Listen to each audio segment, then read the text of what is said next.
جو اپنی دنیا کی مصلحتوں کو بھی نہیں سمجھتے ہیں. پیارے نبی صلی اللہ علیہ وسلم کی طرف اشارہ ہے کہ انہوں نے کہہ دیا تو بس مان گئے. اب ہماری دنیا برباد ہو, اجڑ جائے, کچھ بھی نہیں سوچتے ہیں. سوجھ بوجھ سے کام کرنا چاہیے, دیکھ کر چلنا چاہیے. بولے نہیں, یہ نہیں دیکھنا ہے. اور یہ صحابہ کیا تھے, بیوی بچہ گھر بار سب چھوڑ دے, جب کہاں نکل پڑو بس نکل پڑے, اس میں جان کھپا دی, اپنا جان لٹا دیا. تو اس کو یہ کیا سمجھتے تھے, بیوقوفی سمجھتے تھے. کیوں ایسے ایمان لائے ہم جیسے سب بیوقوف سب ہیں.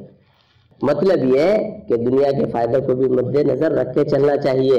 ہاں, زمانہ کا بھی خیال کرنا چاہیے. اور ہر دور میں یہ بات رہی ہے کہ بے دین طبقہ جو ہے وہ دینداروں کو بیوقوف کہتا آیا ہے. دینداروں کو کیا کہتا آیا ہے؟ ہاں, یہ کچھ دیکھتے نہیں ہے زمانہ کا کیا حال ہے نا. ملا جلا کے چلے گا آدمی, تھوڑا سا ہے نا پہناوا اور بھی ایسا ہو, تھوڑا دونوں جگہ چل جائے, شکل صورت بھی ایسی بنائے دونوں جگہ چل جائے. بولے نہیں, دونوں جگہ چلنے والی بات نہیں. اپنی پہچان ایمان والوں کی ایک الگ ہو, چاہے ساری دنیا اس کے مخالف. اپنا پہناوا اوڑھاوا, اپنی شناخت, اپنی پہچان بالکل الگ ہو. کیا ہونی چاہیے؟ ہاں, ایک دم الگ ہونی چاہیے. اور یہ جو ہے, جو دنیا دار ہیں, بے دین ہیں, جو ملی بھگت کے قائل ہیں, وہ کیا کہتے ہیں, بیوقوفی ہے یار, دیکھ کے چلنا چاہیے نا, دیکھ کے چلنا چاہیے نا. نہیں, دیکھ کے چلنے والی بات نہیں. ہم کس کو دیکھ کے چلیں گے؟ اللہ کے حبیب صلی اللہ علیہ وسلم کو اور صحابہ. ہمارے دیکھنے کے لیے وہ ہے, ہمارے لیے معیار وہ ہے. لہذا ہم ہر معاملے میں اس کو دیکھ کر چلیں گے. ان کا جس کام میں جیسا عمل ہے ہم ویسا بنائیں گے, چاہے پوری دنیا اس کے خلاف چل رہی ہے, اس سے بحث نہیں ہے. ہم کو تو اللہ کے حبیب صلی اللہ علیہ وسلم کو اور صحابہ کو دیکھ کر چلنا ہے. الا انہم هم الصفا ولکن لا یعلمون. اللہ پاک کیا کہہ رہے ہیں, کان کھول کر سن لو, بے شک یہی ہے بیوقوف, لیکن وہ اس کا علم نہیں رکھتے. بیوقوف کون ہے؟ یہی ہے جو ہر معاملے میں دیکھ کے چل رہے ہیں کہ ہمارا دنیا کا نقصان نہ ہو جائے. کوئی ہم کو ایسا نہ کہنے لگ جائے, ارے یار کب سے ملا جی بن گئے. ہاں, کوئی ایسا ہم کو نہ کہنے لگ جائے, ہم دونوں میں میچ کر جائیں. تو نام بھی ایسا ہی رکھو کہ پتہ نہیں چلے کہ ہندو کا یا مسلمان کا, اور چال بھی ایسا رکھو کہ پتہ نہیں چلے کہ مسلمان ہے کہ ہندو. شکل صورت اور لباس بھی ایسے پہنو کہ پتہ نہیں چلے کہ ہندو ہے کہ مسلمان. تو بولے ایسا نہیں, ظاہر سے بھی پتہ چلنا چاہیے کہ محمدی ہے, اور اندر سے تو رہی ہے محمدی. شکل صورت لباس پہناوا اوڑھاوا ہر اعتبار سے کیسا لگنا چاہیے؟ ایک دم پیور مسلمان ہے. تو مسلمان بن کے جینا ہے اور مسلمان بن کے مرنا ہے. پوری دنیا چاہے بیوقوف کہے, اس سے بحث نہیں ہے. اللہ اور اللہ کے حبیب صلی اللہ علیہ وسلم ہم کو بیوقوف نہیں کہے. اللہ پاک ہم کو قرآن کا فہم اور اللہ کے فرمان, اللہ کے حبیب صلی اللہ علیہ وسلم کے فرمان کا فہم عطا فرمائے.